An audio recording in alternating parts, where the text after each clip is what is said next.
YouTube is on, y'all. I had to reset it 3 times. So if you're on YouTube, y'all, let me know you're there. Say what's going on. Uh-oh, what just happened? Oh man, that phone doing this thing again.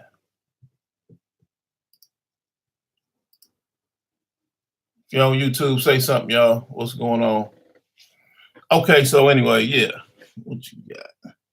Yeah, it costs money to maintain them big houses. So it's expensive to do the drapes, and then you get this house and you don't put this Shaquan, how you doing, fam? You get the house when you walking through the house and you see the model, right? You see walking through the brand new houses, they have I'm sorry, when you're driving down the street, you see that they have a model homes. They have model homes, and when you walk in, they got the furniture in them houses laid out, and you just excited. This wall is yellow and this wall is burgundy, and you're thinking, wow, I usually just paint the whole house one color. They got multiple colors in these rooms, and I think that's amazing. I like that. They had an interior decorator came in here and hooked the house up. This is what it's gonna look like. This is what I want. You know what I'm saying? I want this house. Hold on one second, family. You said I want this house. Okay, here we go. Turn around here. Let's go here. Well, yeah, there I go. There I go.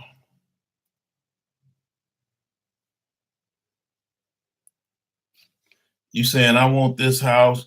You know what I'm saying? I like these little funny, this cute little chandeliers hanging from the ceiling. I like this these little pictures inside of the stairwells as I'm walking up the stairs. They got inserts. They got the surround sound in the ceiling of the brand new houses. And that stuff is really cool. I'm not gonna lie. That stuff is really cool to have all of that.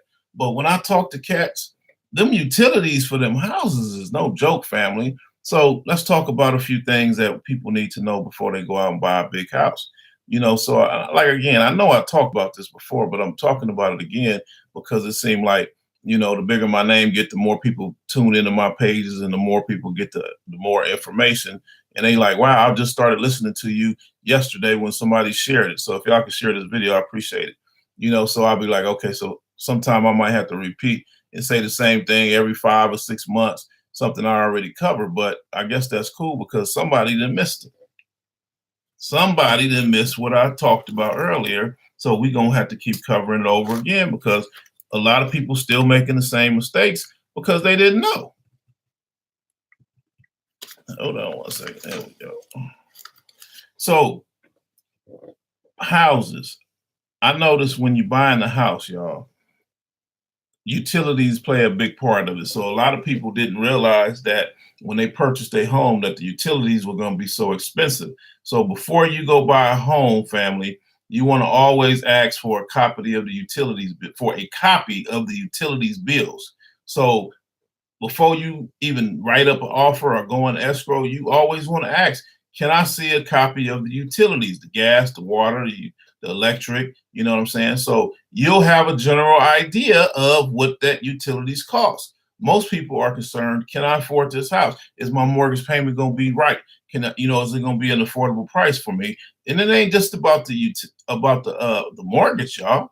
You got to be concerned about how much is it going to cost to heat that house in the summer? How much is it going to cost to cool that house how much is it going to cost to heat that house in the winter, and how much is it going to cost to cool that house in the summer, family? So I always try to ask the people, can I see a copy of the utility bills?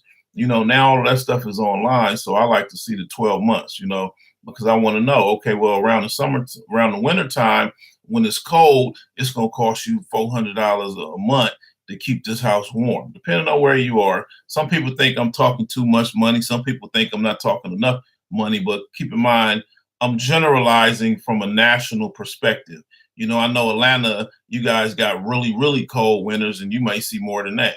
And then LA may think that's a little excessive. Well, no, it ain't for everybody. It's different. I'm kind of generalizing. So just to give people a general idea.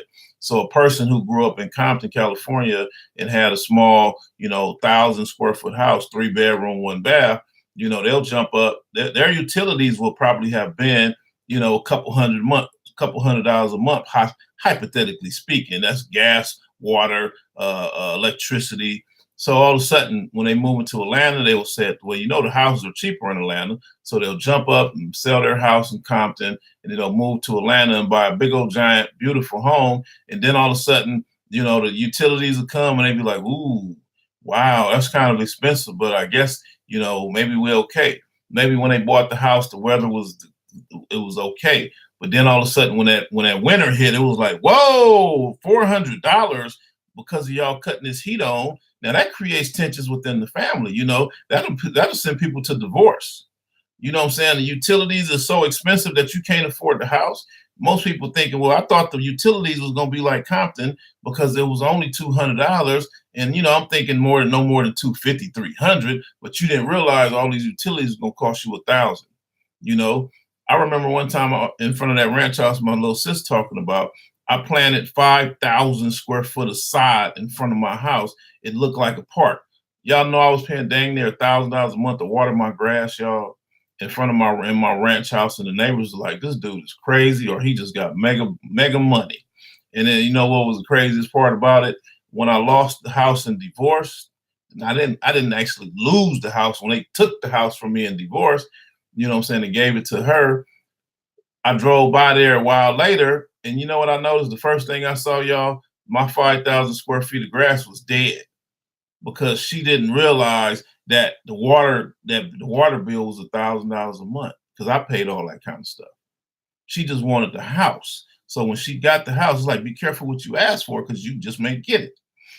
So fast forward the story, that same type of stuff happened to people who move out of state, and then they get into these big houses and they realize, I never knew this utilities was going to be this expensive. So then you roll around to the summertime and it's super hot. You go to a state like Atlanta. Uh-oh. Hold on, family. Instagram said they want some juice over here. So y'all give me a second. Can I tilt the phone? I want to see if I can tilt it without creating a problem.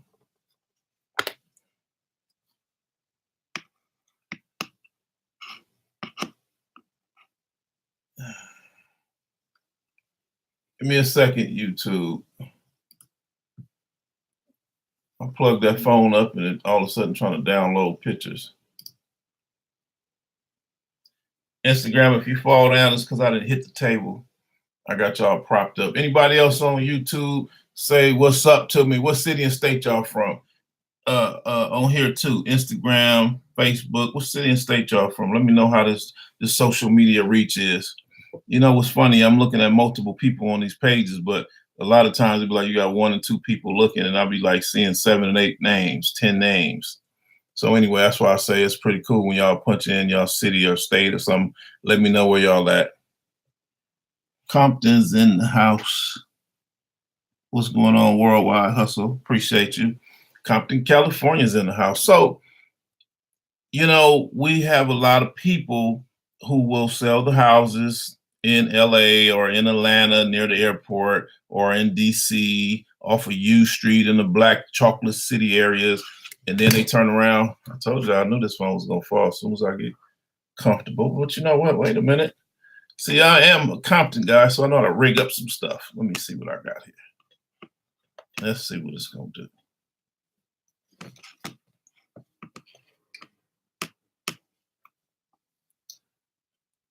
All right. I'm a little leaning to the side, that gangster lean. But anyway, let me turn over here a little bit so I can see what y'all talking about. I know that's right. So anyway, I see we got the ATL over there. We got Teresa in Detroit. I appreciate y'all for tuning in. You know what I'm saying? So this is pretty cool. But anyway, what was I talking about? I'm talking about people who jump up and sell these big houses, these nice houses. I would love to buy an older house with the big backyard. And that's prime real estate, sis. You buy an older house. See, most older small houses are in prime real estate areas, meaning you're going to find the older, smaller houses near the airports, which is great prime real estate, near the downtown areas, which is prime real estate, because of all the jobs, all the restaurants, all the society things that you want to go do. The movies are there. It's everything that you want to do. I noticed that when people move further out, they start having to commute back in. So, like for example, when I turned around and did my big house thing, I moved to a city called Palmdale, California, which was an hour and a half outside of LA, outside of Los Angeles, California. If y'all, just to let y'all know, be more specific for all the people around the country. So that is called, I moved from the city to the suburbs. The suburbs is outside of the major city. The major city is where all the jobs are, where all the fancy restaurants are, where all the barbershops, all the stuff that Black people want is always in the major cities where we come from. You got the established Black-owned businesses there, but when you turn around and say, you know what, I'm gonna move to an hour and a half away because I want a big old giant house.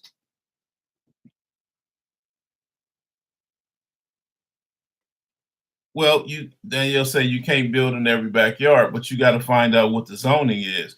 And keep in mind, once they get rid of African American people, they're gonna turn around and change the zoning laws so that you can build in your backyard. So personally, I would buy houses in Watts or Compton, LA, Gardena, or Atlanta, closer to the airport, or DC, and then you'll have, well, maybe not DC. You'll have, yeah, DC got regular houses too, not the brownstones, but houses with backyards. So they're going to tear down the 2,000 square foot houses or the 1,100 square foot houses that originally came in that neighborhood. Diane, how you doing, family? They're going to tear those houses down and put up the 5,000 and 6,000 square foot houses. So that's what we got to realize that people are doing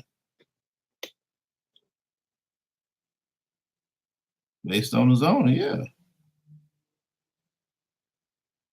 I appreciate that, sis. And that's what we got to realize. A real estate, let me tell y'all about a real estate agent. I'm sure some of y'all anybody on here a real estate agent, because I don't want y'all to cut me off or nothing. But anyway, a real estate agent is about making their money, y'all. They're gonna tell you whatever they want, whatever you want to hear to get you to buy the first house they find you. So most real estate agents is by their laws of their office that will only show you 4 houses. So if you come in there and say, hey, I qualify for 300,000, the real estate agent is gonna find you a house for 320, 299, 305, and 298. You know what I'm saying? As closest to that 300,000 as they can get it. You know what I'm saying? Because they want you to spend as much money as you can afford, because the more money you spend, the more money their commission is. Y'all hear what I just said, family? The more money you spend on buying a house, the more money the real estate agents are going to make. So the real estate agent is not going to tell you, well, hey, you know what? You qualify for 300,000, but I was looking at your numbers. Personally, man, I don't really think you should spend the whole 300 because I see you got 4 children and college is expensive and blah, blah, blah. So you should save some money. So I really can show you some nicer houses over here for 199 or something. That ain't going to be the real estate agent. The real estate agent going to show you that 300. They going to show you houses over 300, but that's just the game. They want to make money. And just like everybody, I want to make money too. But I think that's unfair for real estate agents to sell people stuff that, we got to have logical. We got to have good karma when we dealing with situations. We got to be able to say, hey, brother, I don't think your wife is pregnant over there. I don't think you need a 2-door Porsche. You know what I'm saying? You got to be honest. I had people coming to me to buy lowriders and cars and all that. And I would be like, look, homie, did you just tell me you living with your girl and she's on Section 8 and you up here bringing me 30,000 to build your lowrider that you gonna park in an apartment stall, homie? I'd be like, homie, in good faith, I personally do not want to sell you a car like that, homie. I don't want to sell you no car. You come up on 30,000 and you got 2 children and your girl on Section 8 and she work at Verizon selling telephones. No offense, I hope my people don't see that, hear that. This was 30 years ago, but not 30, this was probably 15, 20 years ago. So the little homie who did that, I said, man, I'm gonna hook you up to get you a house. He was like, I don't know how to do that. I said, I got you. I'm gonna hook you up and make sure you get a house, homie. So I'm not gonna be building your car for 30,000. We gonna get you a house first, Then if you got some bread after that, we can build you a car. And that dude got real estate right now doing very well. So that it takes for us to do that. I remember you talked about this a couple of years back at the Compton Airport back business conference, Black business conference, right? Right. Gentrification. Yeah. And I'm still talking about it. You know what's funny about that? 4 years ago, a couple years ago, people didn't even know what gentrification was. People would I spent so much time explaining to people what gentrification was and saying, hey, this coming down the pipeline. Y'all got to get in position because it's about to wipe people out. It's gonna create homelessness, the whole nine, but at the same time, it's gonna create a lot of wealth and successful people if you in position to receive. So anyway, look at it. Okay, Instagram blinked for a minute. Stephen, how you doing, family? Stephen. Uh, so big houses. I want to talk about big houses a little more because a lot of people are going out buying these big houses, and I'm getting a lot of phone calls of people saying, "I wish I had not did that. I wish I had not bought that house. I wish I had not to moved out of my brownstone in DC and moved to Virginia. I wish. Man, this drive is kicking my butt. Me driving all the way back from Maryland to DC to my job. It's just not adding up for me. You know what I'm saying? And I was on that same road back in the days because I was commuting. When you get the big house, your big dream home that you love, most likely it's going to be further out the city. That's why I call it bait. I call them the bait houses. They're going to bait us up out of the city and get us to go out here and buy these big old beautiful pretty homes. And then all of a sudden you end up losing your job or you end up stressing yourself out because you're commuting every day. On that freeway is a beast. Now when you're looking at going to Palmdale and Paris, California and into DC, trying to get into DC in the morning time for work, y'all, it's a nightmare. It is a nightmare, and it's going to only continue to get worse, family, if y'all hadn't realized it. If y'all could please share this video, that'd be great. I appreciate y'all. So a lot of people are not factoring in the commute. They only thinking about that drive. So when I was thinking about my daughter that she was living with me at the time because she was younger, and I'm commuting from LA, and I'm like, you know what? My daughter's at home. I don't want my daughter to be like me. Y'all remember that phrase called the latchkey kid? My mama at a very young age, I had a single mom. I grew up living in her house, and I grew up, they gave me a key around my neck. My mom gave me a key around my neck and told me how to get to and from school and told me you go straight home after school or you walk to school and that's it. You do not do anything else. You do not pass go. You go straight home. And as soon as you get in that house, you call me and let me know you made it safely. Now, I was doing this at a very young age, family. And a lot of people was doing this, and a lot of people still doing this, because a single parent household, the children had to walk home and get to and from school. You know what I mean? So I was one of those kind of kids, one of those children that had a key around my neck. So I didn't want that for my daughter. So I realized I didn't move so far. I bought this big old giant house. And next thing you know, my daughter, she gonna have to walk to school by herself and she's there. So eventually I ended up, hooking it up with my homeboy, and he took over one of my shops in Gardena. So I would just run my shop, and I opened up a second shop in Palmdale. And that's when I started really trying to franchise and open up more businesses. But anyway, my point was people don't factor in the effects of what's going to happen to their children. I had to think about myself as a young man. Man, it was open field. Oh, your mama and daddy is gone. They working in LA and that's an hour and a half away. Oh man, she at work. Oh shoot, we can come over your house and hang out and eat up all your food and have sex in your mom and dad's bed. You know what I'm saying? I can go through their stuff. Never messing with you. I'm gonna send my homeboys into the bedroom and see if it's a safe in there, see if it's something we can steal. So you got people who think about stuff like that. So you thinking you got this big old giant house and you commuting to work, you ain't factoring that part of it in. There's a whole new level for people who live out of the area. Home invasions is at a all-time high, or during the daytime robberies, home break-ins, is a big thing in those areas where people commuting away. Most people who lived in, what was it, Palmdale back in the days, I think 70% of the people who lived out there were commuting to Los Angeles, which was an hour and a half away to go to work. So I look at all those people who are commuting. It's a terrible situation, family. So we have to think about that. But for me, I think it got real when I was on the freeway with my 3-year-old daughter. She probably was 4 at the time, and we ride in that traffic, and then all of a sudden one day I seen a car accident, then the next day I seen another car accident. On the way to LA and on the way from LA, I would just be looking at all these car accidents. So one morning we was on the way to LA. I put my daughter in school in Gardena, California, around the corner from my shop. It was a nice little African center school. You know what I'm saying? I loved it because my daughter had dressed up like a queen sitting on the throne, and they took pictures. That was the school pictures. I was like, oh yeah, I love this school. This is real cool. Teachers African Center, teaching my daughter about Black history and entrepreneurship. Oh, I was loving that.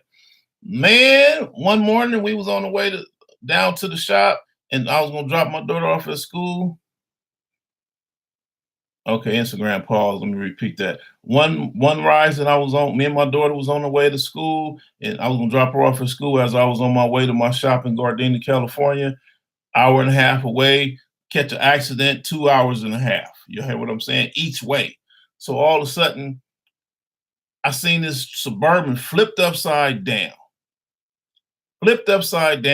and they were pulling the little children out of the wreckage. And I was like, fuck that. Excuse my language, family. Excuse my language. But I was like, that ain't gonna be me and my daughter. And that ain't gonna happen. Another day I'm driving and I got my cousin with me, and another Suburban flew over the side of the freeway. I'm driving, sitting on the freeway, getting off the 14 freeway, dropping down to the 5, and before you get to the 405 freeway, and I seen this Suburban flying by me, and the lady was looking in the back seat like she was trying to put her son, tighten the seatbelt or give him a bottle. I don't know what she was doing. The little baby was in the chair, and all of a sudden she wasn't paying attention, and when she turned back around, she went woof, swerved over in front of us and flew off the side of the road, over the embankment, down the side of the hill, and I was like, whoa! Pulled over immediately. Me and my cousin jumped out, dreading down the side of the mountain. Suburban then rolled down about 125 feet. Now we scaling the side of the mountain, and it's like literally, whoop, there go the lady right there. It just threw her out of the accident, and the baby was in the car, still in the car seat, hanging upside down. Hey, from that point on, I mean, we saved them, we helped them, and all of that stuff. But from that point, nobody died, but it was just a horrific accident. From that point on, I was like, my daughter will not be commuting with me to work no more. She can't go to this amazing Black school here in Gardena, California. So I pulled her and put her in school in Palmdale. It was all bad, fam. It was just all bad. No more African Center School. No more African Center School for my daughter. You know what I'm saying? It took me a while before I can sell do something different with that shop in Gardena. I had to take a little loss on that. You know what I'm saying? I licensed it out to one of my homeboys, took a percentage, got my little money off of it like that, sold it to him. But you know what I'm saying? It wasn't worth it. I like my shop, but if I could have did it all over again, I probably wouldn't have never moved out. I would have been happy with the smaller house because everything about that move, it was just interesting. It was just different. Yeah, the neighborhood was better. Yeah, the schools were nicer for white people, but they didn't like Black people out there. You know what I'm saying? So you have to think about that when you move out further and get that big, beautiful home in that brand new community, how they feel about Black people. How do they feel about African American children? Are they going to teach your children about who they are as a people? Are they going to tell your children that they're Black and Black is beautiful? Probably not. So that's the fact. I remember, man, I was in war with the teachers in kindergarten. The lady wanted to flunk my daughter in kindergarten. Y'all hear what I just said? I was like, what, she can't finger paint? I said, how you just come out of nowhere and tell me she's failing, but throughout the whole year, you see me every morning and you never told me, Mr. Lofton, we need to talk because your daughter's, she's almost to the situation where she's gonna fail if we can't get her finger painting skills up. If she can't figure out what number one and A and B C is. You know what I'm saying? I'm like, no, that was just a straight up racist move. You ain't finna do that. You're not finna fail my daughter. It'll make sure you are involved in my next person. Okay, I got that part. So, these are all things that we don't factor in when I don't want to get too personal. I'm going all in on details, but these are all things that we don't factor in when it's time for us to buy this beautiful new home. We got to think about this is things that we need to know. So it's imperative that I share with y'all or y'all share. So we have to think about these things because a lot of people got the money, or I'm talking really to the homeowners, the people who don't have to sell. The people, excuse me, the people who don't have to sell. These are things that you're going to be subject to deal with when you move away, when you go buy that big, brand new, beautiful home. So let's talk about buying homes out of state. I see a lot of my friends buying these big old beautiful homes in Georgia, and hey, y'all, I'm not even gonna lie. I'll be like, wow, this is an amazing house. This house is bad. This is a beautiful home. It's just amazing. You know what I mean? But then at the same time, because I'm TJ, I know the questions to ask. Like for example, how many heaters does the house have? How many HVAC systems does this house have? And they'll say something like, oh, it's only one. I'm like, dude, you got 4,000 square feet of house with one HVAC system.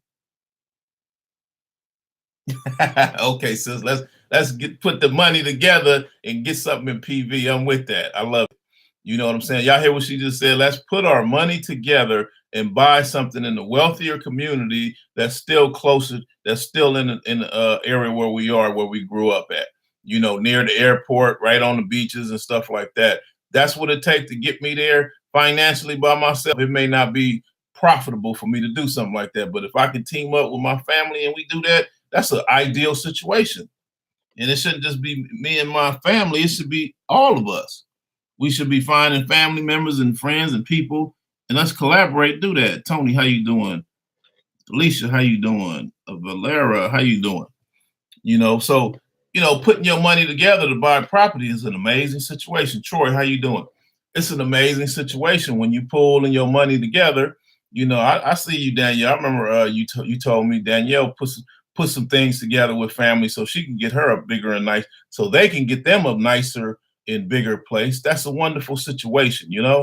So instead of us jumping up and moving up the hill to the suburbs, sometimes we can move to a nicer area in our area where we grew up at. So for example, I grew up in Compton, but Palos Verdes was like 15, 20 minutes away with where the wealthy people lived at. But guess what? We start pooling our monies together, we can afford to buy them big, beautiful homes with no problem. For me, that would work real good for me because I travel a lot. You got to think about it like this, fam. I travel a lot. So it's cool for me to share a house with someone because I'm never really at home. So I would need somebody to make sure. I need somebody to make sure the house is cool. You know what I'm saying? To make sure everything's okay, to make sure the trash is getting put out, the electricity is paid for, utilities paid for, nobody breaking in the house, everything's good. So it works out. It's ideal. Then we making money on it because the real estate's going up. So what else is people not realizing when they buy big houses? I think I kind of covered a lot. Outside of the smaller house, okay, when I moved, like I said, the brothers bought the big old house, 4,000 plus square feet, and the house had one HVAC system and one air conditioner. HVAC is the heating and vacuum. Heating system. I'm sorry. I'm losing them thinking about something different. HVAC is the heater. So the heater, you got one heating system in a 4,000 square foot house. Family, y'all got to know the heat rises.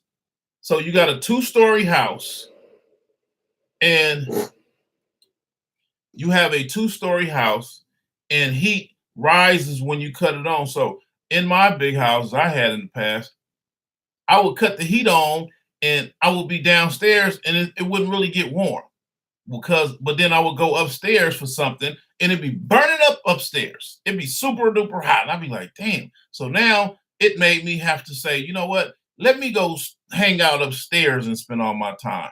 You know what I'm saying? So we would literally cook dinner and then go upstairs and eat because it was too cold in this big old house downstairs. So I realized having a 2-story house really ain't worth it. Y'all hear what I just said? The longer the house is, that's the more expensive the house is. So they starting to build houses stacked up. They put them stacked up like that. That's very cheap and more affordable to build a house. It's cheaper to build 2-story houses because it's a lot less materials by going straight up than it is going parallel, if that makes sense. So fast forward the story, when you build a house long,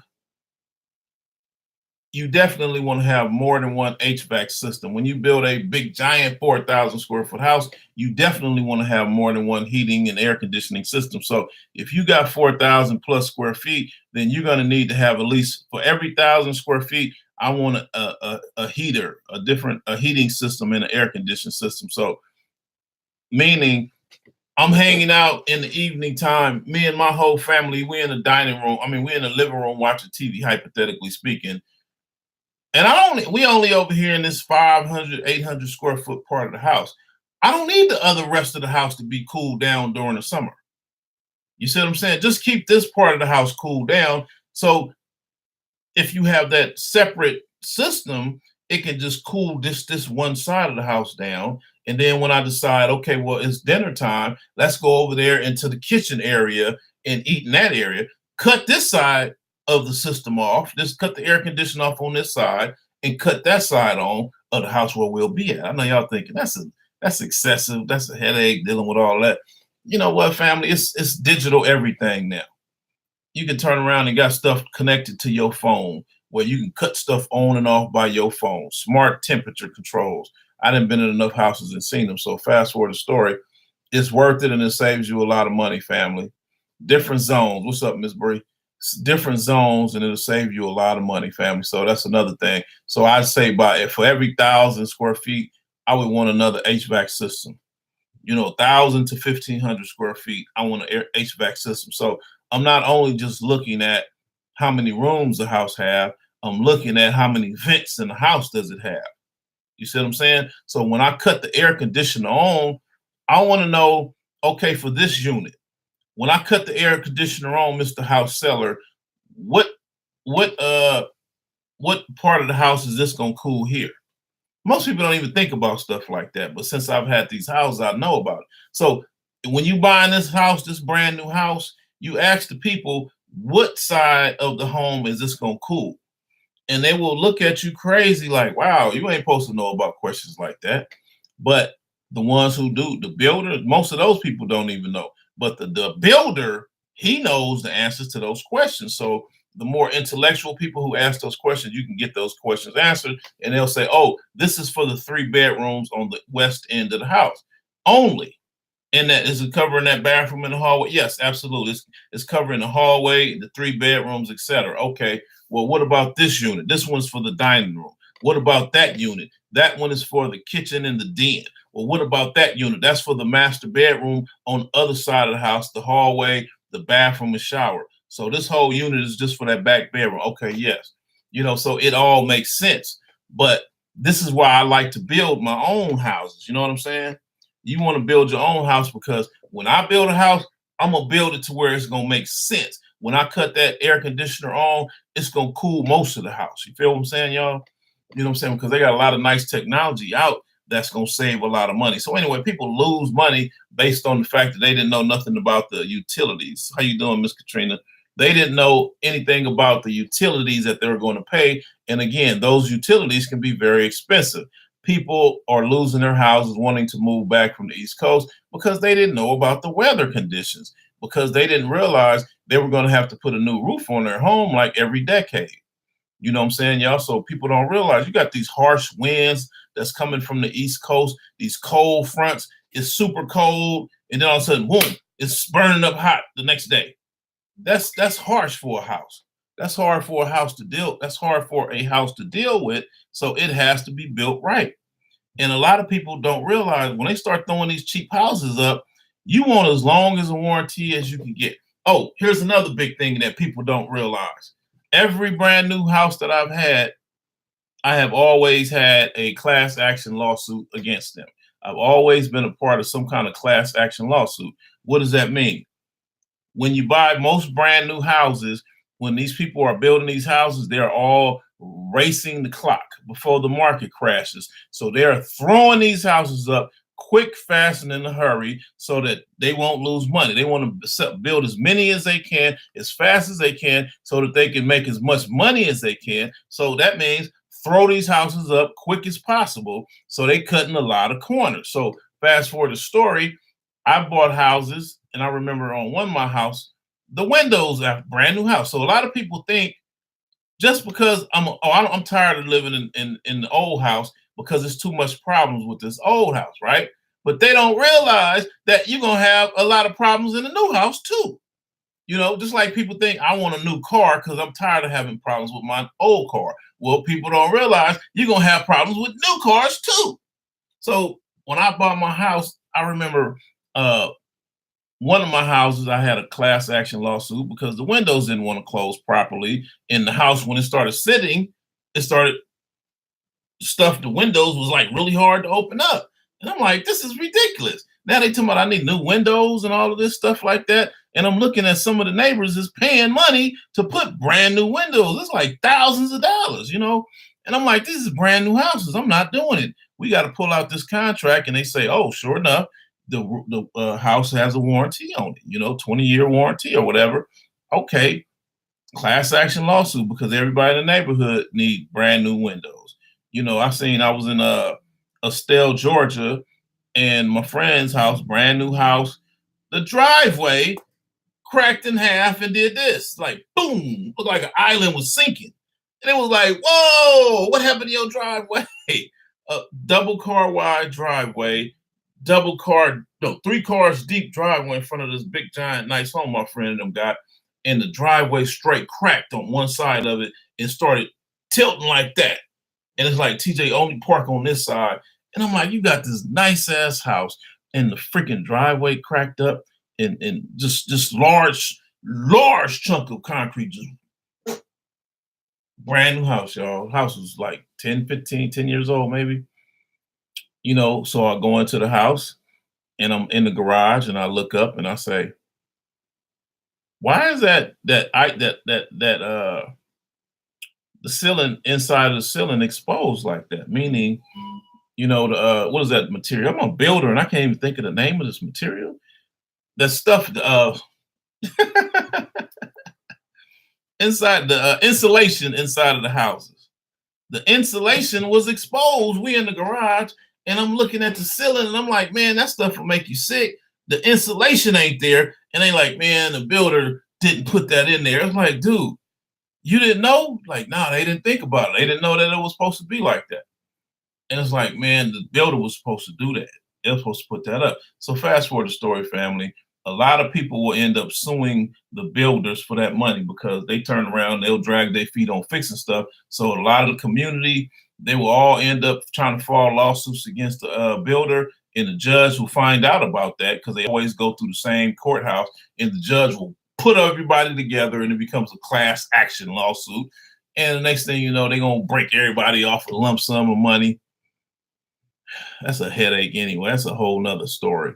But every new house I had, it was the same thing almost. I got another house and I got pictures of it where they decided they told me, can we use your house as the test tool because we think they put cheap material in your house when they built it. So I got pictures of this old house, of my house I had new, and the sucker they cut my stucco outsiding of my house off in the corner over here. They cut by my fireplace. They cut by my garage. They cut over here behind the house. And then they later came back and patched it up and fixed it and made it look new. And I'm like, now my house got spots because I could tell that don't match. And I wasn't happy about it. Yeah, I got my little 10, 20,000, but it wasn't worth it, So it's like, you think you don't have to deal with stuff like this because you got a brand new house. family, you're gonna go through something whether you believe it or not. Instagram, you're about to reset. So as soon as it cut off, I'm gonna start it right back over again. And I'm probably gonna chop it up for another let me see what time it is. Another 10, 20, 10 minutes maybe. Y'all know I talk a lot. So anyway, I'm gonna pay a bill before I lose some of y'all. Y'all know I wrote this book, y'all, purely based on my travels, 15 states in 2018. I wanted people to know what was going on, what I saw when I went over my friends' houses, when I went to these cities, they booked me to come speak and things like that. So ThomasTJLofton.com is the website where you get my book. $32 to the door. Excuse me. $32 to your door anywhere in America. Outside of America, please send me inbox me your information, your city, address, state, country, zip code, and I'll get you a price to ship the book to you. Or if you have Cash App and you're interested in using that, Thomas TJ Lofton, money sign Thomas TJ Lofton, $32 to your door. If you see that, when you see that logo right there, you got me. So y'all please support and get the book because it can help a lot of people. And I appreciate all the homeschoolers have been supporting me because this is a workbook, by the way, family. That's why I made it so big, because it's a workbook. The homeschoolers told me, TJ, you need to write down this information that you have. So that excuse me. So that we can leave it to the next generation. You know, it's not fair. You got all this information. Uh-oh, Instagram is gone. Share it. Let's see.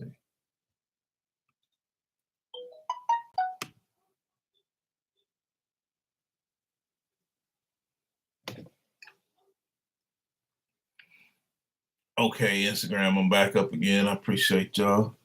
So a lot of people said, TJ, write this book because we want to teach our young people this information that you learned over your lifetime. You know, all those people, those successful people that talked into your life and taught you about real estate, taught you about business, taught you about how to identify a good neighborhood, how to identify a bad neighborhood, how to identify a good house, how to identify a bad house, how to build a house from the ground up, how to build a car from the ground up, how to identify a car that's worth money, how to identify a car that wasn't worth money, how to manufacture things, how to do generational wealth. All the people who taught me that. Michael, how you doing? All the people who taught me that, you know, decades later, Instagram pause again. Okay, decades later, it all equated to me to writing a book because the homeschoolers went after me like, TJ, we need you to write that down. It's not fair for you to take all that good information with you. You know what I'm saying? So please create a book so that we can turn around and teach some of these young people in school, because most of these adults even need the same information, TJ.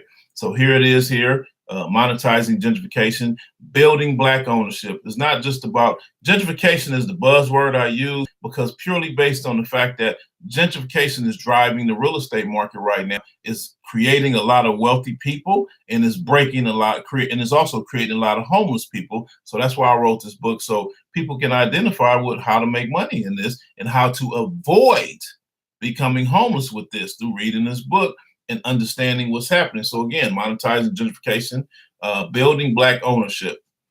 You can go to my website under ThomasTJLofton.com and pick you up a copy, and I'll drop it in the mail. Get you a signed copy in the mail to your family.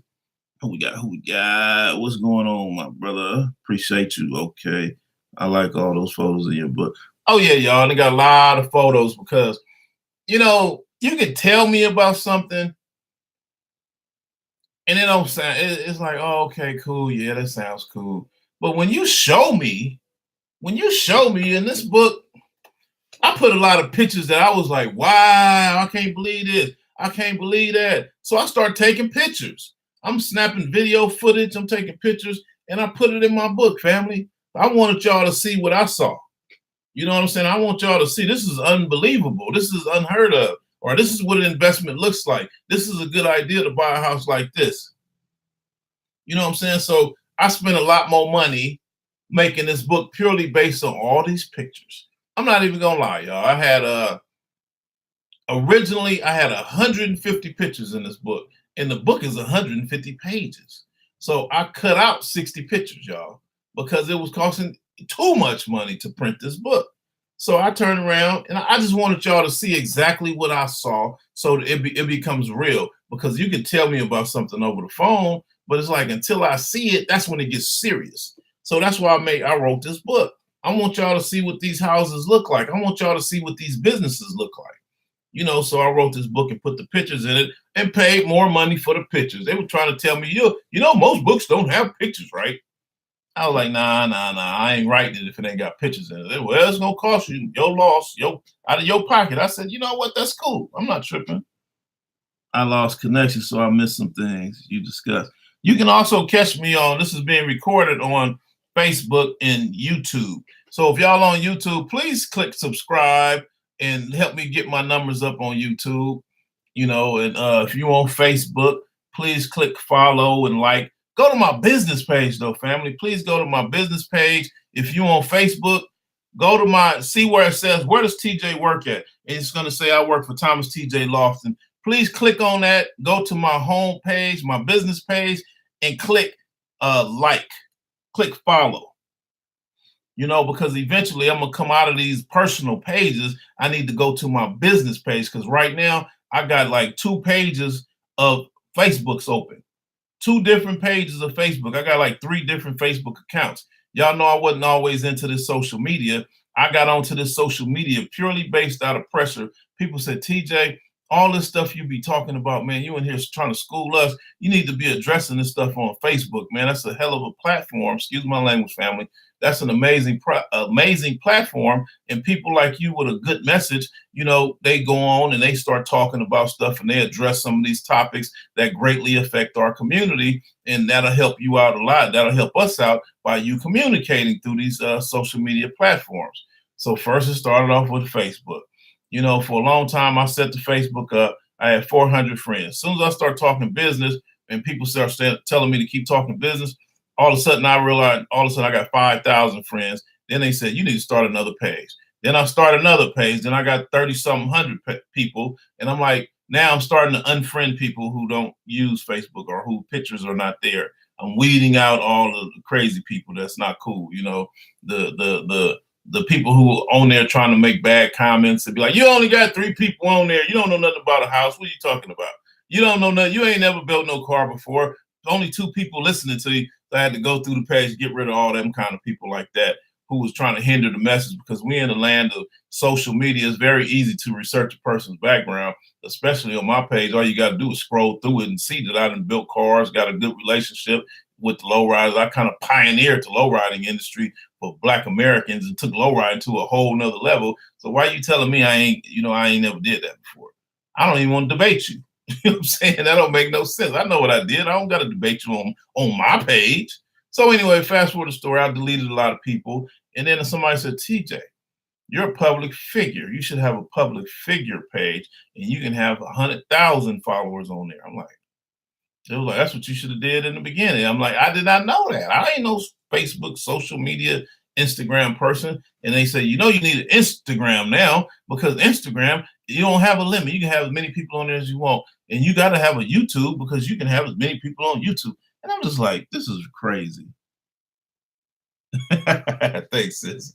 I'm like, this is crazy. So I end up getting all these pages over the years, but I would really love to have it all broken down to 1 or 2 platforms, family. So I'm still working on figuring all that out. A lot of people give me some great advice, but this is time. I got a list of things that I got to do that'll help my platform out.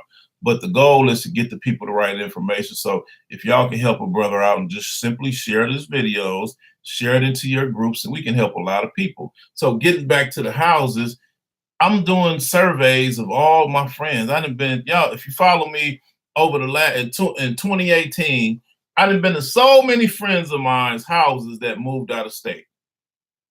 I done been over so many people's houses, and it's some stupid big houses. I ain't gonna lie, y'all. They be having me. One of my homeboys told me, you can have this house and the yacht. I just want you to move out here.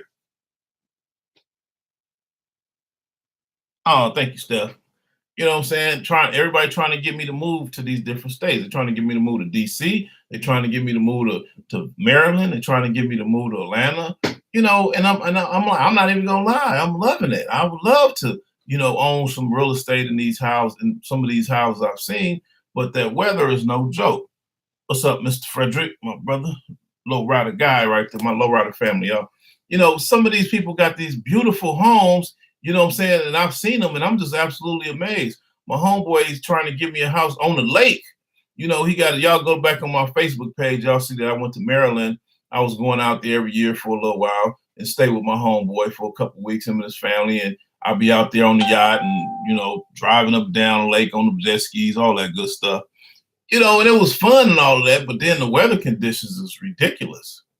When I left one time, I'm thinking about staying. Then I called back out there. He like, TJ, a hurricane came in and I'm in line getting some gas, putting it in the 100-gallon drum so I won't have to, the line is around the corner. I'm going to call you back. I'm like, hurricane? You know what I'm saying? I'm in DC. They tell me TJ to get. Anyway, I don't want y'all thinking, oh, he's just hating, he tripping. But anyway, it's a lot of people who are moving and it's a good area. Black areas are the best areas, family. Everywhere we are, the black areas are the prime real estate. So in Inglewood, California, Compton, LA Watts, that's 10, 15 minutes from the airport, 10, 15 minutes from the beach, period. That's prime real estate, family. That's where everybody want to be at. When you're in Atlanta, Georgia, you got Atlanta, people who actually, the city says Atlanta on your mail, that is prime real estate, family, and it is black owned. Most of that real estate is the hood. It's black people live there. So now they're convincing those black people you need to move off further and get you a big old giant pretty home in Marietta or Conyers or all these other neighborhoods that's 45 minutes, an hour away, hour and a half away. You know what I'm saying? Snellville and McDowell and all these areas. Then I go to DC, my people selling their brownstones on U Street and talking about, man, they gave me $600,000. I'm gonna go buy me a big old giant house in Maryland. So I go see the house they sold. I see the house that they bought and moved to. And I'm just sitting there. I'm like, you still got a job and you're commuting? So I realized, family, and this is what made me write the book. All over America, the black communities is the prime real estate, family. That's why all these opportunity zones are in the black communities only. That's the prime real estate. Today time requires all. Just pay someone to work the ones you don't want to constantly interact with. Yet it's up to us. Yet it's up to how much you want to invest into your promoting and marketing to your business to keep having opportunities reach people. Yeah, I understand that, but y'all know what I look at when I'm doing my business. I always think about, I've been in business for almost 30 years, over 30 years, legally have had business licenses for almost 30 years, family. So I came from, where it was all about, handshakes and calling people by the phone and literally having to go knock on people's doors and say, hey man, I got a business now, here go my business card, come through. To all of a sudden, I was told I can advertise in magazines. I'm spending $1,000 a week in advertising in certain magazines. You know what I'm saying? Then I'm spending, it's a lot of money to advertise. Then all of a sudden I started advertising on commercials, on TV. You know what I'm saying? I was advertising on cable. I was advertising on the radio shows. I even found on my Facebook page, said, look, TJ, this is what you did in 2000, whatever. You had Big Boy and the Power 106 team come out to the shop, and here go, they bought that big bus and all that stuff, and you had that barbecue. That cost a lot of money, y'all.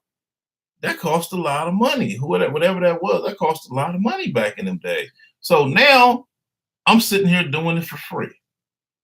I'm promoting my social media and making things happen.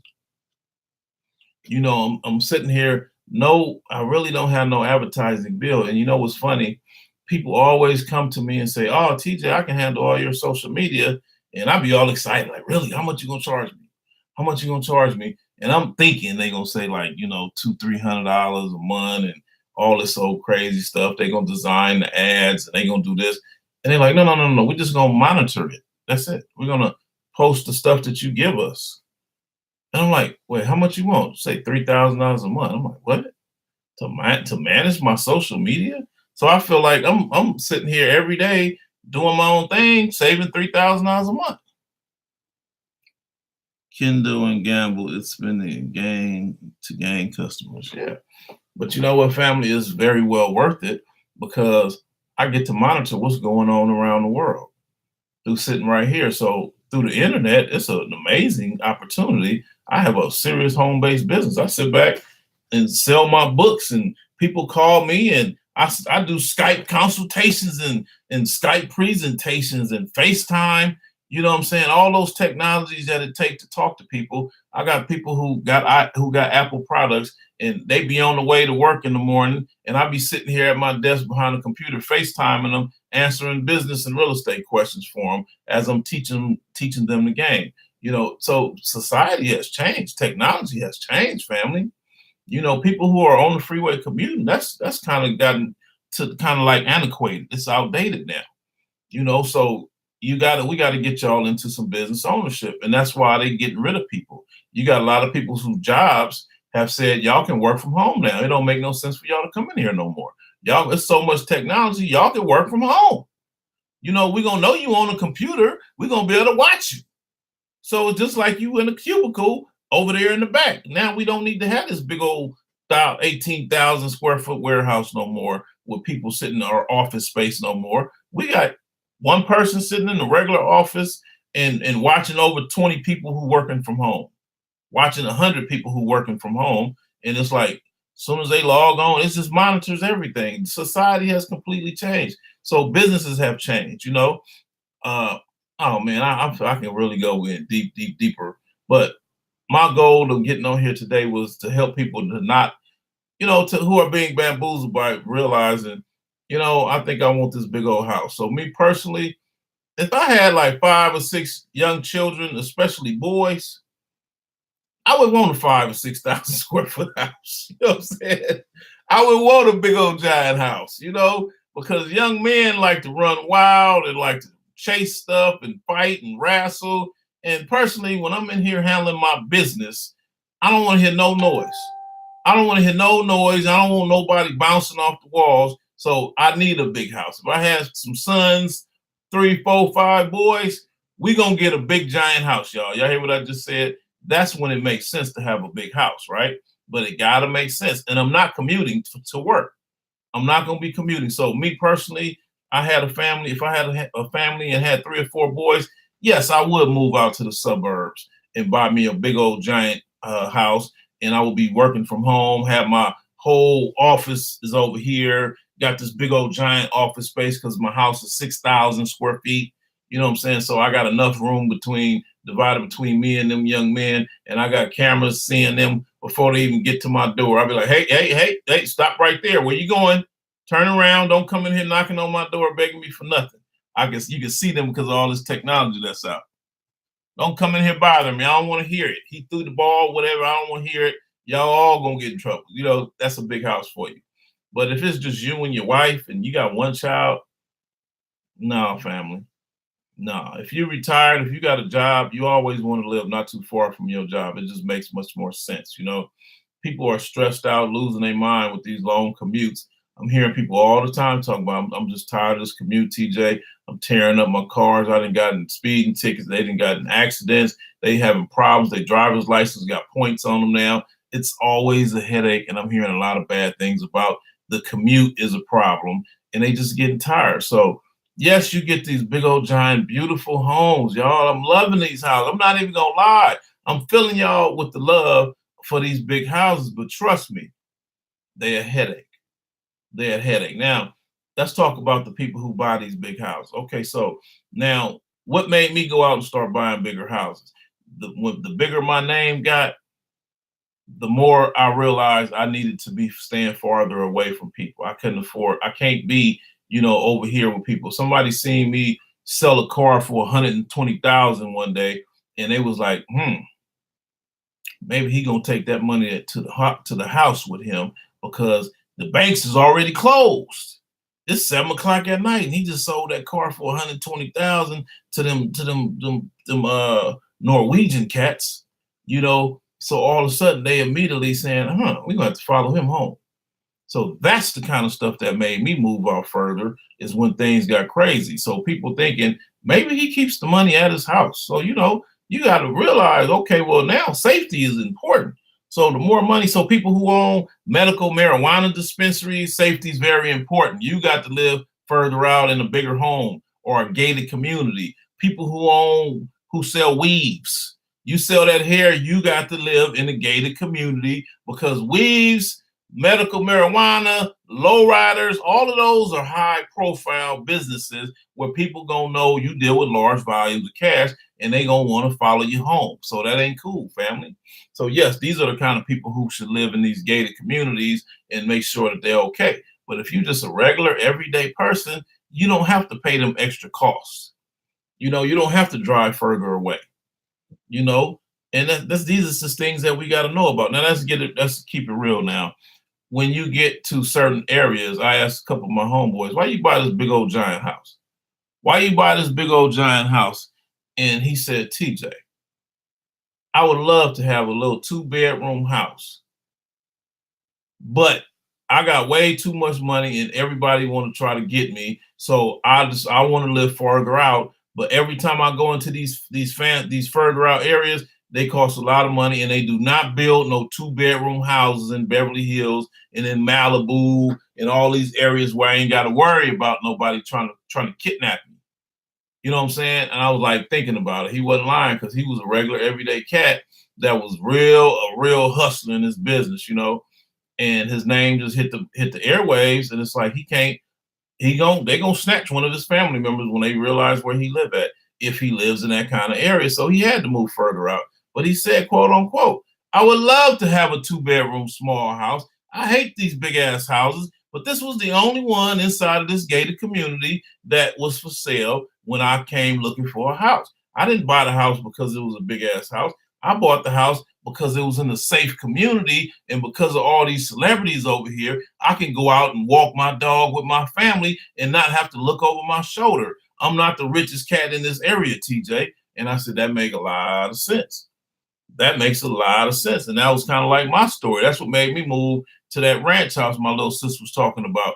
I bought that ranch house because it had private roads. Y'all know, let me tell y'all what is a private road. A private road means if you drive down that road, you better live in that neighborhood, or the police can arrest you for trespassing. So my street was so cold, my neighborhood was so cold that everybody had 2.3 acres and up, meaning you got enough room to put 15 cars in everybody's driveway. So all I have to do is call the police and be like, there's a car outside on the street and they was coming. They ain't asking me, what is it stolen? Did you see the people? They're going to come and find out, because they know everybody who has a house over here can park 15 cars in their driveway. So who's parked on the street walking up to the door, trying to get into the gate and all of that? Who? What are they doing over there? Anybody came to visit me, I opened the gate up and let them come up to the house. So anyway, y'all, it's just real interesting strategies and statistics on why people do certain things. So society has fixed it to where now you got to buy a big old giant house. And one trend I noticed is all over America, I'm looking at all these big old giant 4-story and up townhouses. It's ridiculous. And then the master bedroom be on the 3rd and 4th floor, and they ain't got no elevator. So I'm like, what person is going to be able to, you ain't going to be able to keep this house for grow old in this house. You may be in your early 30s and just got married, and it's cool climbing them stairs. But trust me, right about the time you get to them 40s and 50s, you're going to be like, I can't handle these stairs no more. This is ridiculous. I need an elevator, or we need to just find a 1-story. I know a lot of people looking to buy 1-stories. And now you're looking all over the country. They ain't really building 1-stories in them new communities, because society has realized we trying to keep making people buy houses. We don't want you getting comfortable. People in Compton had these 1-story houses. People in Atlanta had these 1-story houses with no stairs. They ain't going nowhere. They was comfortable. They like, we gonna stay right here. What's going on, family, brother? We'll stop in the house. They like, we ain't moving nowhere. We're gonna stay right here because we ain't got no stairs. My house is almost paid for, and I'm 5 minutes from the mall. I'm 10 minutes from the beach, 15 minutes to the airport. People saying we cool with that. Now society has determined, they said, nah, we don't want people being cool. Let's only build houses that are 3 and 4 stories tall. So that's trick area. They got association fees on them. So they ain't got no choice but to move. When they get older, they're gonna have to move. To me, a 4-story townhouse should have, I mean, a 4-story townhouse should have an elevator. Every last one of them. They should all have an elevator in them. Period. It don't make no sense, but guess what? They ain't building with elevators, and they cheap enough to build them with elevators. They can do that, but they don't want to do that because they want you to sell that house. When you get older, they want you up out of there. Like, okay, it's time to buy a new house because we can't climb. They can't climb stairs anymore. I mean, people talking about they had a hip replacement. Them is definitely people who ain't trying to climb those stairs. So anyway, family, it's a lot of reasons to stay where you are. The neighborhoods are more expensive or better. I'm sorry, the neighborhoods are maturing. All these black neighborhoods are being converted and being gentrified through these opportunity zones. And now because of these opportunity zones, what's up, Brother Fred? Because of these opportunity zones, this is 911 gentrification. They're giving them the money to come in there and buy out the black people, run the black people up out of here, go get these new houses out in Palmdale, go out in Snellville, go out there to North Carolina, go to South Carolina, go on out there to Tennessee and get you a bigger house, get you a brand new house, bigger. You don't want to stay around here in Compton. You don't want to stay around here in LA. You don't want to be over here in DC off of U Street. They want you further out so that you can keep spending money. Complaining of now you're commuting back and forth. Every time your family members fly in from out of state to come stay with you, you got to get on the freeway and drive an hour and a half to go pick them up from the airport. That stuff don't make no sense.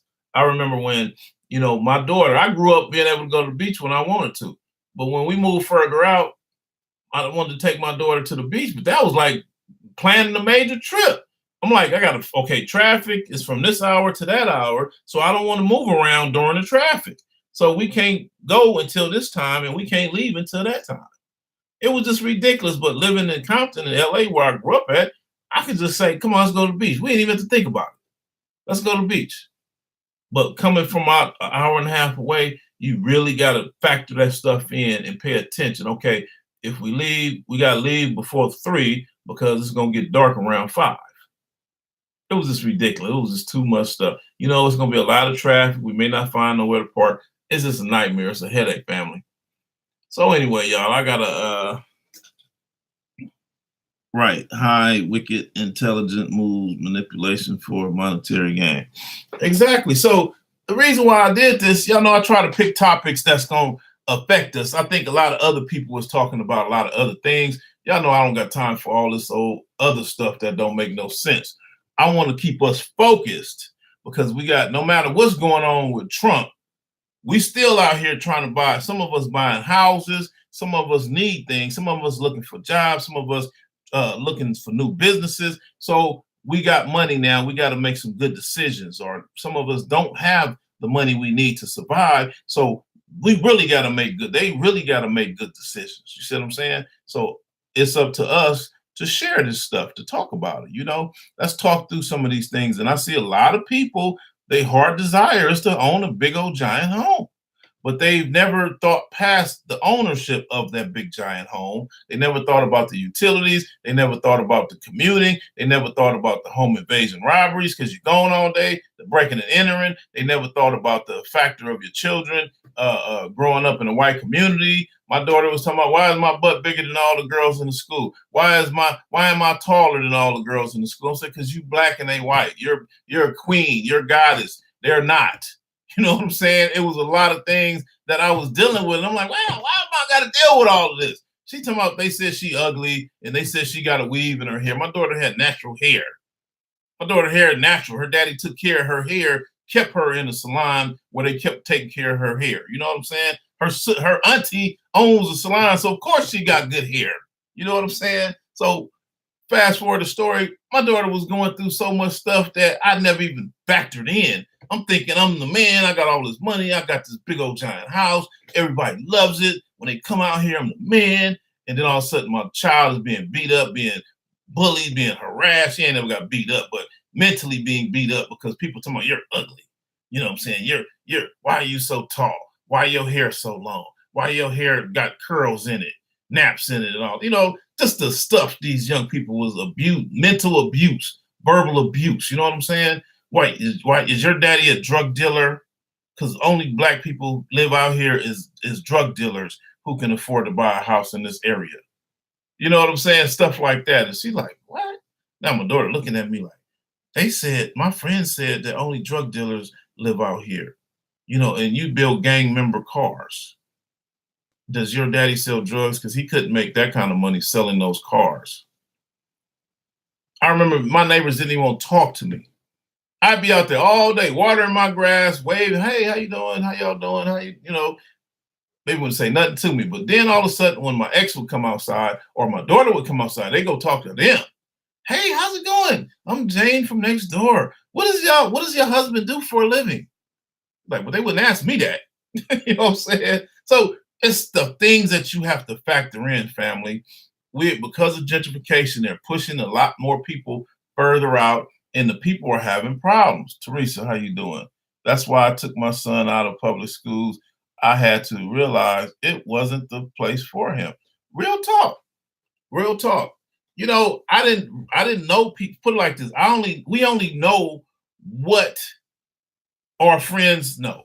We only know what's around us. Like, for example, when I was growing up, everybody sold drugs. A lot of my friends sold drugs, so I thought that was the cool thing to do. A lot of my friends built cars, so I said, okay, well, I can either sell drugs, I can be a part of car thievery, or I can be a car builder. Okay, thankfully for me, I was able to be smart enough to say, let me go with the guys that make a lot of money but don't go to jail. I want to be part of that, the car builders. So we only know what we hang around. So nobody was talking to me about homeschooling back in those days. So when my daughter was in a white school, because I lived in an all-white community, we were the third people in this one house, this one neighborhood. We were the third black people to move in that whole neighborhood of 1,000 homes. And then this other neighborhood I moved in when I really touched some paper and said, let me get the big house, get the big neighborhood, my ranch house. We was the first blacks in that neighborhood, and they was trying to figure it all out. Fast forward the story, when I really moved in there, when we got in that neighborhood, my daughter was really going through it because all them kids was like, how you live over there? How your daddy could afford to live in there? It ain't no black people in there. It's all white people up in that neighborhood. So immediately, I got tired of my daughter telling me what these people were telling her. So I found out about a black school clear across the city, 20 minutes away, 30 minutes away on the other side of town in the hood, in the black community. So I took my daughter, and every morning I would have to drive her all the way out there when she was right around the corner from the house at first. Literally, I would have her to school in 5 minutes, literally, and half of that's because of traffic, Then I would have to leave my shop early and drive all the way back on the other side of town to pick her up. And it was a headache, family. But what happened, I was a 99% predominantly African American school. It was a charter school. And because it was in the hood, I remember my daughter came home one day and she said, oh, my girlfriend is pregnant. And I'm like, oh, really? I'm like, how old is she? She's like, oh, she's 12. I'm like, what?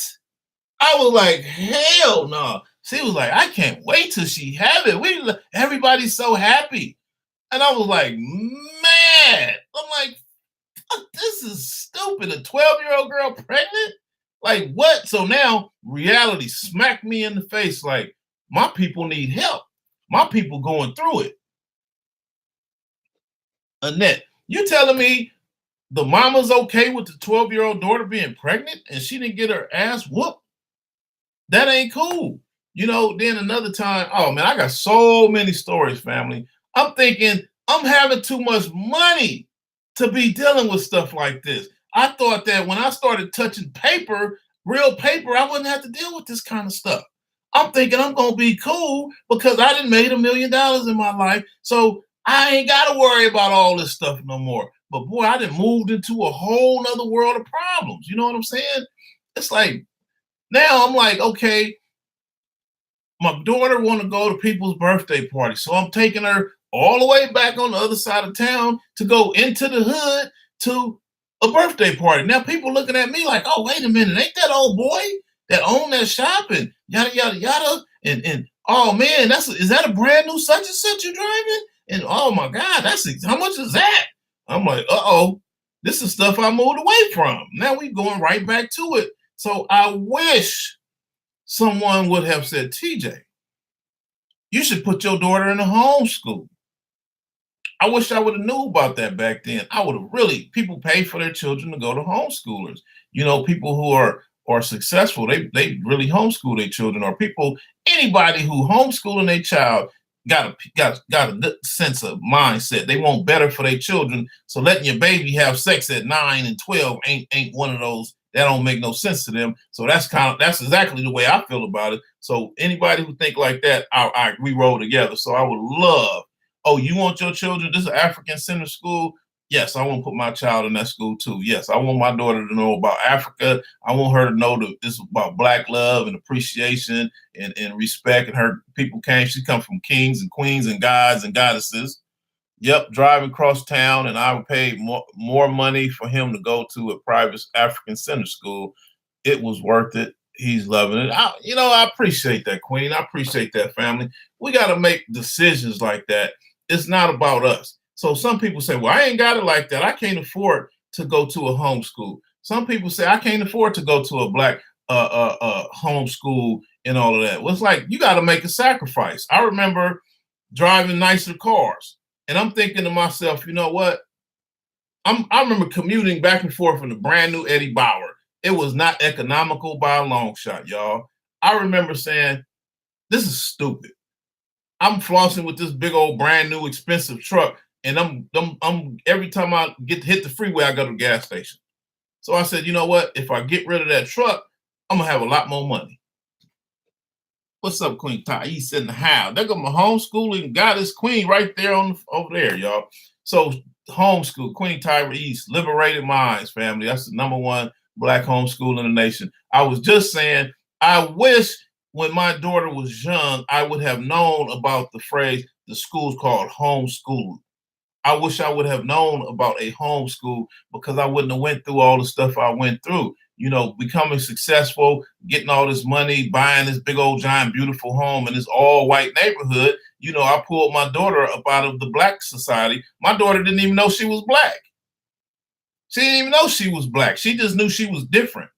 You know what I'm saying? So I had to start talking to her, telling her how beautiful Black is. I had to go out and, okay, well, we need to get some Black pictures, some Black statues, because all she ever saw was white this, white that, white this. So what really got me was when I would listen to my daughter, and she started sounding more and more like a little white kid. I was like, I couldn't stand that shit. I didn't like that at all. Like, why my daughter, people call the house and be like, oh, who's that little white kid answered the phone? I'm like, pissed me off. You know what I'm saying? I'm like, my daughter is a goddess, a queen, and she over here, people talking about she's a white girl. You know, but I wish I would have known about homeschooling back in those days, family, and I would have put my daughter in a homeschool. I don't care what it costs, what I had to cut back on. A lot of people say, oh, I can't afford this private school for my child because it costs too much. Family, you got to come up out of them brand new Benzes and them BMWs and them Range Rovers that we driving. You got to stop smoking weed, save that money. You got to stop drinking all this alcohol, stop going to these concerts, whatever it is. Trust me, you got the money. You just not willing to make that sacrifice for it. So that's what I do as a coach. They hire me as a coach. People hire me, pay me, come in here, figure out TJ, show me how to make some money.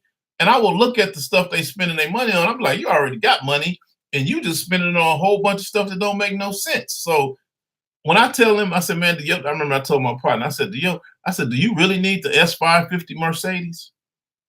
I said, Toyota Camry do the same thing. You the man. Everybody know you the man.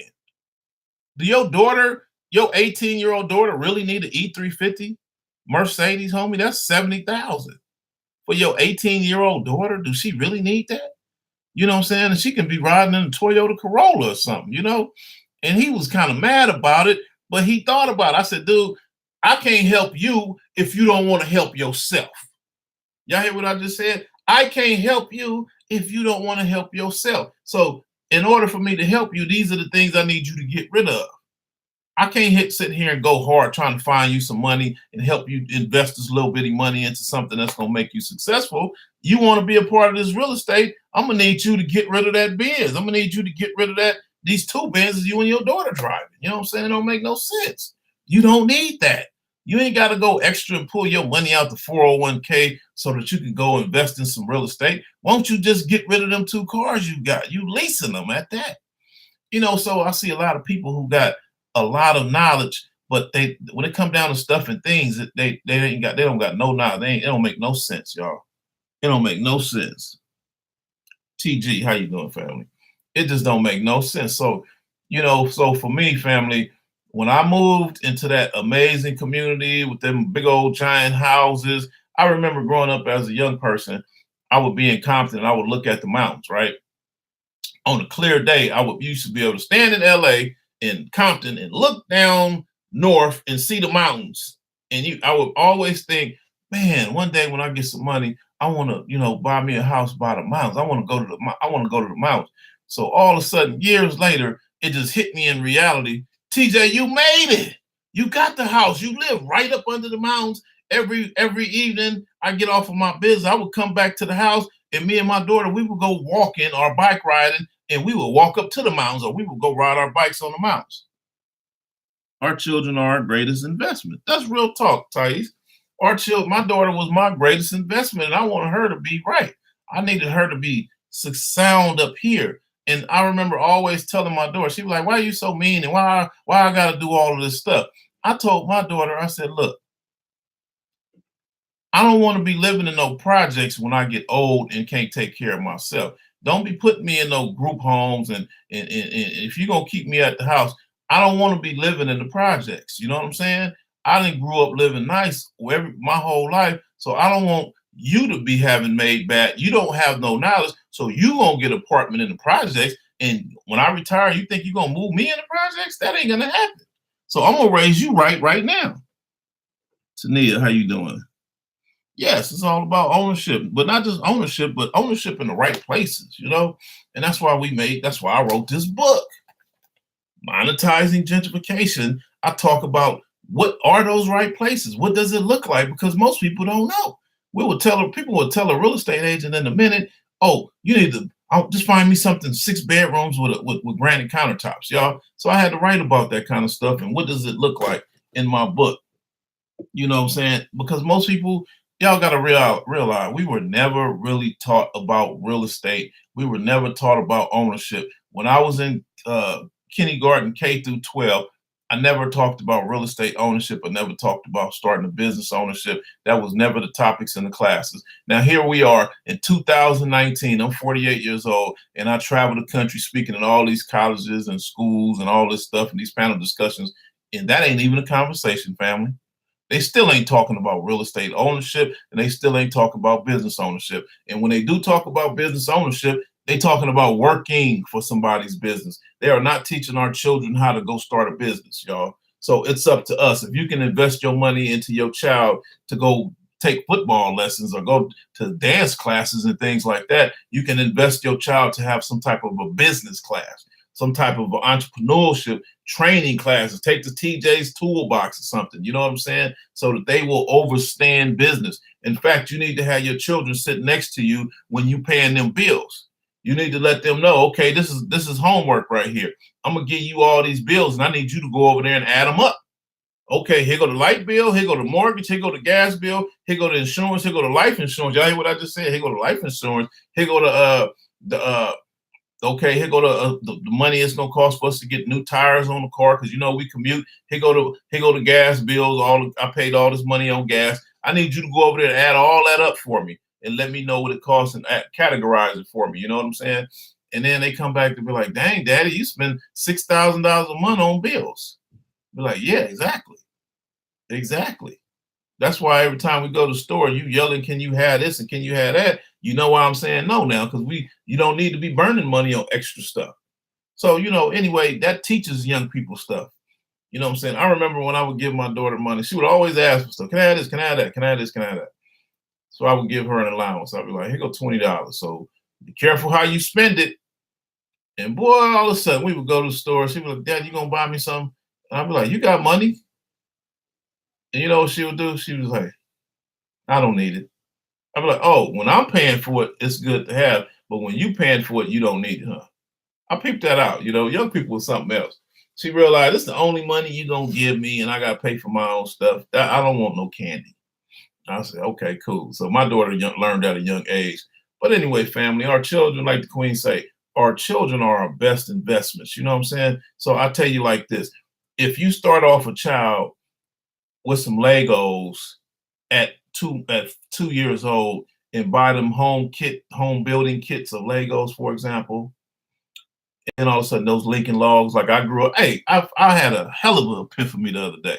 I grew up playing with Lincoln Logs, building houses. Y'all remember that game, Lincoln Logs, them toy houses? You can build toy houses, log houses, to stack the Lincoln Logs together and build houses.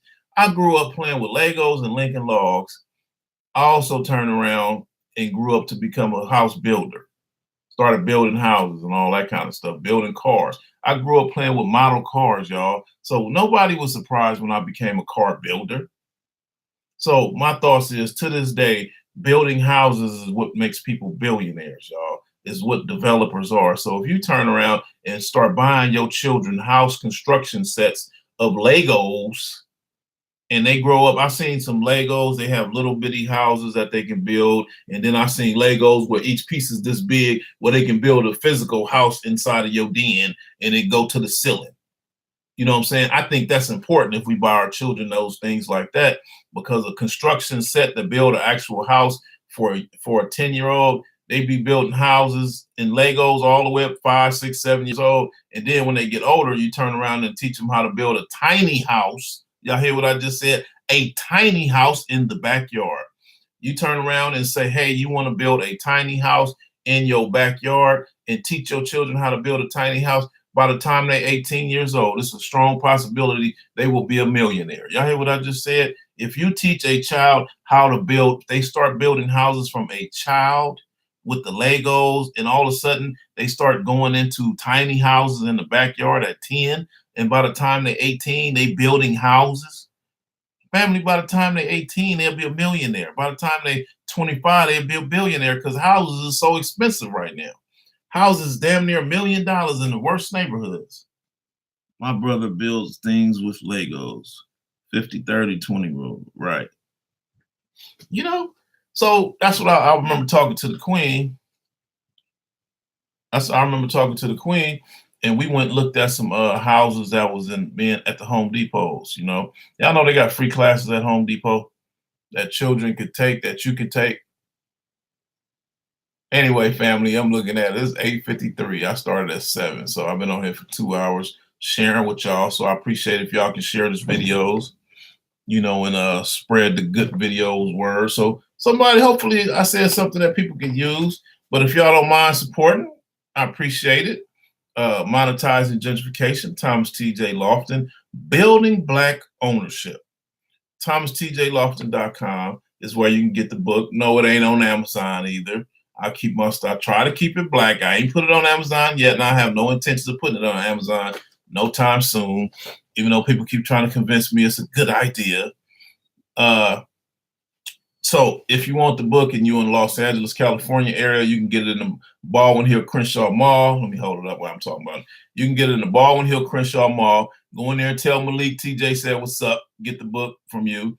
Or if you in Los Angeles, California, you can go to Simply Wholesome and talk to my family in there and tell them TJ said what's up. You want the book? It's over there on the counter. Or if you in Carson, California, you can go get it at Juicy Juice and bookstore. Of course, they got them nice green drinks in there and all of that stuff. Fresh fruit drinks you can buy and get the book also. If you in Long Beach, California, you can go to Shades of Africa and tell my good friend in there, Renee, TJ said, what's up? You need the book. Get the book from Renee. It's only $25 at all these outlets in person plus tax. Or if you're in Atlanta, Georgia, you can go to Axum Cultures and get the book. Or if you in Stonecrest, Georgia, or Lithonia, Georgia, you can go to the Stonecrest Mall and get the book from the Book Boutique. Y'all hear what I just said? From the Book Boutique inside of the Stonecrest Mall. All these places only $25 plus tax. But if you want to get a signed copy from me, just go to thomastjlofton.com and get the book. Or you'll see it's the first thing that pops up on my website. Or you can give me a call at 310-619-3954. Again, 310-619-3954. If y'all want to book me, y'all want to buy the book, call me up in person, and you can do a Cash App, # Thomas TJ Lofton. Just the logo pops up, and then you can go ahead and pay for it through that. Make sure that logo pop up on Cash App. It's going to be a money sign straight across Thomas TJ Lofton, no extra anything, no quotation marks or nothing, just my name, Thomas TJ Lofton. Money sign Thomas TJ Lofton, $31, $31.95. Don't forget to put your return address. If you're out of the country, send me your information and I can mail it to you. You know, your address, your zip code. Give me your zip code, your city, your state, and your country, and I'll get you a price to shipping the book overseas to you. You know, like when things are going to the UK, it's gonna be an extra $25 just to ship the book to you, plus the $25 the cost of the book. You know, stuff like that going on. So I can get you the exact price. Other than that, book is, what is it, 8.5? No, 11, 8.5 by 11, and like less than 3/8 inches, and it only weighs 1 pound. So there go your measurements, and you can figure out how much it costs to get to yourself, and just send me the Cash App for it with your address and everything, and I'll mail it to you. Other than that, y'all want to book me for speaking engagements? You want me to come out and talk about real estate, business, talk about the relationship between low riding and the rap music? Y'all hear that? The relationship between low riding and rap music. Y'all know I'm a celebrity car builder, built low riders for the rap videos, the movie industry back in the days, grew up in Compton, California, athletes and all of that kind of stuff. Donnie, how you doing, fam? Me, my apologies. So anyway, family, if y'all, we're in Black History Month, you see that I'm speaking a lot because I'm just so excited about it, because people are realizing, it's not just about Martin Luther King. We got to start talking about entrepreneurship and money and how this gentrification is affecting us as a family. We got a lot of money going out in places that people wasting time, making no sense. We got a lot of homeschools. We need more Black-owned schools, family. I see people who are selling their houses for $600,000 and $700,000, and then we'll turn around and move to Atlanta and buy a $500,000 and $700,000 house, bigger out there, when they had the money where they could have started an amazing business. So I think about the queen on the phone, the queen of homeschooling. I would love to get with this sister, and let's partner up and open up a bunch of homeschools around the country. Buy some brick and mortars and start, opening up some homeschools all around the world, Black schools, because all around the world, our children are really being screwed over. They can't come to school with their natural hair. They can't have locks in their hair. They can't have all of these amazing things. They don't even want them knowing they Black, honestly. And if you Black, then your people's a problem. Black is a bad thing. That's what they want our children to know. So it's like we really need to be teaching our own children. So just know that when you buy a house in these amazing big old giant houses, just know them houses 9 times out of 10 away from the Black community. So if you already out there, you already bought the big house, I ain't trying to make you feel bad about it, but I am trying to say, okay, well, you definitely want to look into homeschoolers. You know what I'm saying? So let's put our money together and let's open up a bunch of homeschools. We got the blueprint. We got Queen over here online. The Liberated Minds got the blueprint for the Black homeschool. So, I like to see us infusing a lot of money into what she's doing. Even if your children is already old and graduated, we still need to put money into these children, because another reason why I do what I do is because I thought about my daughter. When I went to the neighborhood and I saw the young man that when I put her in that school in the hood back in the days, and the young people was coming up, the young 9, 12-year-old girl was pregnant, and my daughter's friend, that shit pissed me off so bad. But I realized it's up to me to say something to help make change. TJ, I want a mixed use property with the storefront. No problem. Looking, in California City out there, right? Or, look in that area. I was gonna buy a mixed use building in California City back in the days and move upstairs. But anyway, family, kid, what's going on, brother? So I realized that we need to educate our own children. That's a whole nother Facebook Live, family. But it's like a lot of things that go wrong when we move our children away or when we move and buy these big, beautiful homes. Like I said, I got a little money, started having money, and I moved away from where I grew up at in LA, Compton area. And then I turned around and moved an hour and a half away into the suburbs and was making history buying first African American to buy a house in this all white neighborhood that's always been white, and they didn't want no blacks in there, and they had us locked out through redlining. And I overcame that, and I came in there and got a big old house in there, and they couldn't understand how I did it. But I'm laughing, thinking I'm the man. I'm beating on my chest. I'm King Kong. Y'all can't do nothing to me. I'm TJ. And then all of a sudden they were like, okay, well, we ain't gonna worry about you. We're gonna go after your daughter. We're gonna mess with your son. We're gonna make sure your children don't even know they black. We're gonna make them think that black is ugly. And matter of fact, we're gonna let them know they black and black is ugly. You know what I'm saying? Stuff like that. So getting back to it, family, it what started off as an amazing thing turned out to be a headache for me. And I wish that somebody would have told me back in them days, TJ, put your baby girl in a homeschool. Put your baby daughter in an African centered homeschool. And I had enough money back in those days that I had the money to create one. You know what I'm saying? I could have said, you know what? Let's put one together. What does it cost? Whatever it costs, I'm gonna write a check and we're gonna put my daughter in it. I want her to be the first student. So we got people who got money right now to this day that you see the people who got the blueprint. Like I say, we got the Queen Liberated Minds over there doing big things, and they got the money. I mean, and all they need is just the money to go out here and lay the blueprint out. All over America, we got black people who children are having problems in school, and they don't know what to do. They don't know what to do, just like I didn't know what to do back in the days. But here we got a conference. I speak at the Liberated Mind Homeschool Conference in Atlanta, Georgia, coming up this year, and I was there last year. And man, it's a lot of amazing people doing a lot of stuff, talking about homeschooling, laying out blueprints. People got black-owned books. Like I wrote this book. This is another reason why I was like, oh, I got to get me a book because I want to be selling my book at the homeschoolers conference, my workbook, because I saw they were like, TJ, we need more black African-centered conscious people to write books so that they can teach our children about what being black is all about, so they can find out about ancient Egypt and those pyramids and all their ancestors, where they come from. Life didn't start from slavery, TJ.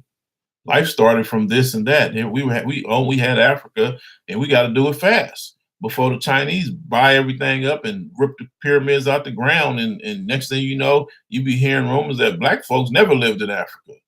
In 30 years, the Chinese will push black folks up out of there. All them foreigners will push the black people up out of Africa, and it'll be like the biggest gentrification in world history is they got the black folks out of Africa. You know what I'm saying? And that'd be crazy. And it'd be like, we ain't got no reason to go to Africa no more because they done pushed us out of there. They buying it up because they know we got the money right now. My kid deals with black kids. What about that? Yeah, I mean, we want them to deal with black children. We want them to deal, but we want them to know who they are, that they should be proud of each other. Don't be growing up beating up people that look like you. Don't be shooting and killing people that look like you. You know what I'm saying? We want them to know to look out for my brother. But that's one thing I did notice, that growing up in my daughter grew up in Palmdale. I did notice that her and the other black children all became really good friends. It was like kind of like a us against them. Us against them. Thank you. Very informative. Good night. Appreciate it, Teresa. I'm out of here myself, family. I appreciate y'all for tuning in. So if y'all care, please share this video. Please subscribe. Please share the video in all y'all groups with all y'all friends so people can know about it, because it's important. It's not always about having a big giant house. It's about being able to make sure your children is okay so that they can afford to take care of you when you get older, or take care of us when we get older, and they can handle this real estate that we leave them. Us who own homes, the people who own homes, and they got to leave their homes to their children, it ain't going well. They having problems. They selling the houses and all that. So anyway, If y'all like to support me so I can continue doing my work, please pick up that book. Please pick up a bunch of them and send them to the homeschoolers. Send them over there so that they can use these books. Thomas T.J. Lofton, Monetizing Gentrification, family. Much love, appreciation. Go to you can get it on my Facebook page. All this information how to get this book is on my Facebook page too. Please click subscribe on my Facebook on my business public speaker page. And if you're on YouTube, please click subscribe. Other than that, family, we got to buy these books. And if you own a barbershop, a beauty salon, or whatever, buy a bunch of these books and put them on the counter while the people are sitting there waiting to get their hair done, and they can have something to read. Buy them for the homeschoolers so the children can read. Buy them for the young people who live in a community. And that way we can build a bridge and start talking to our young people. All right, fam. Peace and love. Y'all stay safe out there. I love y'all. Peace.